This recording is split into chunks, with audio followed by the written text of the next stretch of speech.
Food. We can't live without it. And yet some people can barely live with it. It can make us healthy or sick, elated or dejected, invigorated or debilitated. We crave it, and yet sometimes want nothing to do with it. We will spend hours meticulously preparing it, and yet so often just throw it away. We dream about food, and yet sometimes hate ourselves for consuming it. It defines cultures, customs, timeless traditions. It can bring people together in ways that few things in this world can. But it can also drive someone into suffocating isolation, afraid to let anyone see what is on their plate. We spend between 2.5 and 5 hours every single day eating, and we devote another 45 minutes a day just thinking about our next meal. In the US, 11% of our income goes straight to food, and the world commits $15 trillion a year to the food industry, approximately 20% of the whole global economy. It's clear that food is a quintessential part of our life, our world, our very human existence. But what is it exactly? What is food? So often we only think of food as something that we ingest into our mouth to keep us alive or perhaps bring us a little joy. But for something that plays such a profound role in nearly every element of every person's life, don't you think that's a bit narrow of a definition? Merriam-Webster defines food as something that nourishes, sustains, and supports growth. And as part of the naturopathic community, I think that's a definition that can give us all some food for thought. Because you see, in our medicine, we celebrate the fact that we treat the whole person by trying to identify and meet a person's physical, mental, emotional, environmental, social, and spiritual needs. And we recognize that in all of these areas, all of us are constantly developing, changing, and growing, either in a positive or in a negative direction. And it is the job of the physician to supply and implement strategies that can nourish all of these areas of health to help our patients in all of their wholeness thrive.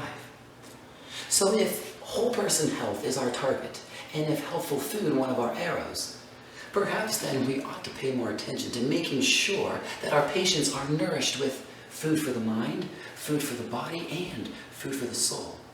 Because you see, we can give a patient something healthy to eat or drink all day long, and that's great, and we should do it.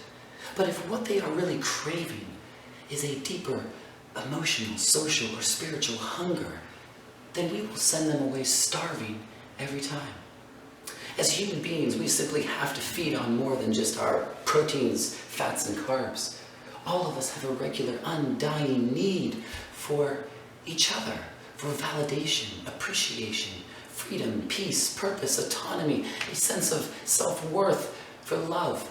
Without a steady intake of these things too, no diet of salads or gluten-free breads can give us the optimal and abundant health that we're all seeking. So you see, when we start to think about food in this broader sense as anything that nourishes, sustains, or supports growth, we begin to see that food is, can be, must be a form of medicine if we are going to grow towards health as opposed to grow towards illness. Why? Because food is the fuel upon which our body relies. It is the substance with which our minds are satiated. It is the sustenance through which our spiritual lives are maintained.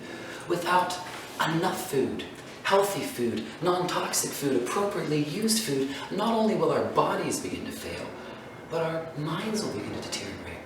Our goals will fade.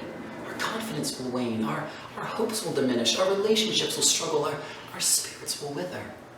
If we are not nourishing every part of our being constantly, healthfully, mindfully, then we are opening the door for illness. We are neglecting ourselves, and we're faltering in our practice of preventative medicine and our pursuit of whole person health. So, is food medicine? Yes, unequivocally so. But just like now medicine is so much more than pills, poking, or prodding, food can be too. Food is more than just what we eat or what we drink. It is the air that we breathe in, the people that we surround ourselves with, the environments in which we live. It is our commitment to self-care, our pursuits of intellectual development, our time devoted to deepening our spiritual growth. For ourselves and for our patients, we have to realize that a balanced diet has to consist more of just our servings of fruits, veggies, grains, and nuts.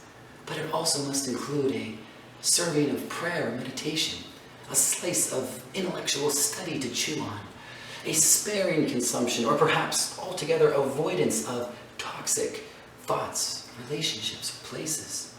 Time to drink in a deep blue sky or clean air on a sunny day, a chance to eat up time with the friends who we hold dearest. All of these things together make up the diet of a living, thriving person. A person fed not just by kombucha, kale, or quinoa, but a person also fed by wholesome relationships, healthy environments, and an abiding sense of purpose for this life. So, on your next diet plan, leave some space for the book you've wanted to read, the friend you wanted to hang out with, or the park that perhaps you wanted to see. Then grab an apple, eat up, and be well.